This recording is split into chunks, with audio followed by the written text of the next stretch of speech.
notre nouvelle vidéo sur la troisième vidéo sur les infos LGDC. Comme j'ai vu sur la deuxième, elle vous a beaucoup plu. Les vues, elles ont vraiment progressé. Donc j'ai constaté que ça vous a plu. Et donc je fais la troisième partie. La deuxième et la première, elles sont dans la description si vous voulez jamais les voir. Et là, je suis moins malade, heureusement. Et donc, qu'est-ce qu'on attend? Bah, on y va. Au départ, les Irines voulaient qu'Étoile Bleue s'appelle Étoile de Lune. Mais comme il y avait la pierre de lune, ce serait un peu bizarre et pas vraiment stylé. Étoile de Lune et la pierre de lune. Ce serait un peu bizarre. Je sais pas comment vous expliquer, mais je pense que vous comprenez, n'est-ce pas? Mais je pense qu'Étoile de Lune, ce serait un peu plus joli que Étoile Bleue. Mais Étoile Bleue, c'est trop beau aussi. Hein. Voilà, on passe à l'info numéro 2. Un moment, dans le premier tome de la guerre des clans, Nuage Gris dit à Étoile de Feu que Éclair Noir, il est plus moche et plus vieux que Petite Feuille. Eh bien, bah en fait, Éclair Noir, il est plus jeune que Petite Feuille. Voilà, ça a été prouvé par les Irines. Mais je pense qu'il a dit exprès. Parce que quand même, vous voyez, juste pour faire exprès, pour faire sonner qu'il est moche. En plus, c'est dur à imaginer Petite Feuille plus vieille que Éclair Noir, même si c'est vrai. Rive de Ronce était le fils préféré d'Étoile du Tigre. Étoile du Tigre préférait Rive de Ronce même plus que Plume de Faucon. Même si ce dernier ne l'a pas trahi tout, alors que Griffe de Ronce, il a choisi le clan du Tonnerre et Étoile le Feu. Mais en plus, ça se voit, vous voyez, dans le dernier tome du cycle 4, quand Griffe de Ronce, il a tué son demi-frère, bah Étoile du Tigre, il a même complimenté, au lieu d'être au moins un tout petit peu triste et furax. Voilà, on passe à l'info numéro 4. Ok, là, il s'agit d'un petit problème, mais vous me jurez un truc. Vous n'allez pas critiquer les Irines. Ça peut arriver à tout le monde de changer d'avis et tout. Je pense que vous l'avez remarqué, mais je le redis.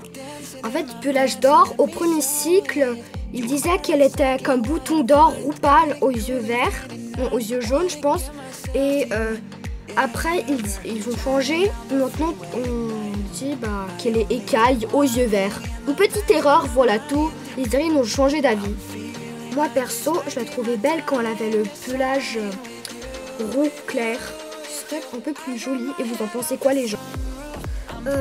L'info numéro 4. Dans les premières versions du dernier livre, du cycle 4, Griffe de Ronce, il devait partir du clan du Tonnerre pour devenir un chat errant. C'est vraiment bizarre. Comme ça, on n'aurait jamais su ce qui serait passé avec lui. Et peut-être que Plume Grise serait devenu le chef, même s'il était un peu plus vieux pour ça, vu qu'il devait remplacer Griffe de Ronce. Voilà, un peu bizarre. Vous en pensez quoi, les gens de...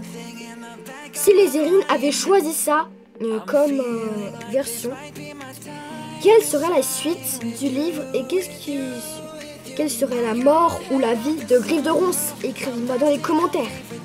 Griffe de Ronce à la bourre. Griffe de Ronce, tu pars. L'info numéro 5. C'est le clan du Tonnerre qui a le plus de fois brisé le code du guerrier et non le clan de l'ombre.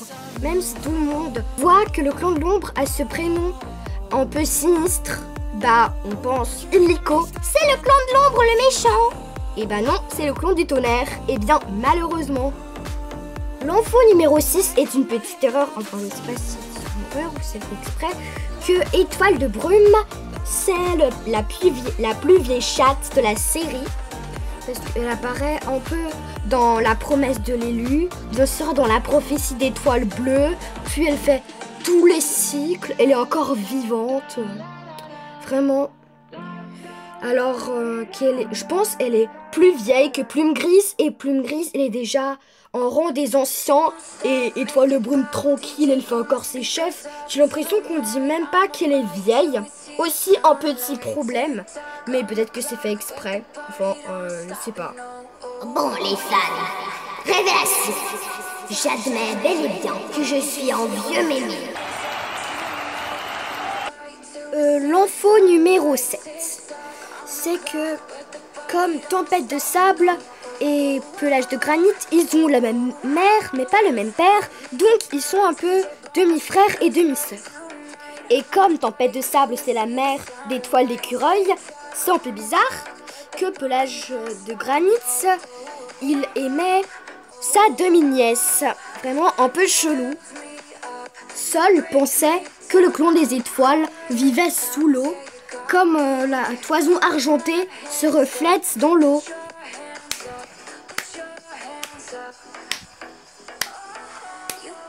Bravo Sol, c'est vraiment intelligent. Le clan des étoiles vit sous l'eau. C'est comme des poissons. Mais vraiment, on est choqués les gens. Et la dernière info, c'est que quand les chats allaient dans le clan des étoiles, s'ils avaient des blessures à vie et tout, ils pouvaient choisir s'ils pouvaient les garder ou pas. Ça se justifie. Par exemple, Étoile Balafré, il a choisi de garder sa mâchoire tordue pour montrer qu'il n'a pas honte. Et par exemple, Longue Plume, il était aveugle. Et il a choisi de ne pas montrer qu'il était aveugle. Voilà. Bah, je pense que c'est fini les gens sur cette vidéo. Sur la 3e vidéo sur les infos d'LGDC. J'espère qu'il y avait quelques infos que vous ne connaissez peut-être pas. Voilà, et sur ce, on va finir. Abonnez-vous SVP si vous n'avez pas encore fait ça. Aussi, mettez un like sur cette vidéo. Abonnez-vous sur la clochette pour ne rater aucune de mes vidéos. Et mettez un commentaire, j'adore répondre aux commentaires. Bah, et c'est tout. Salut les minous!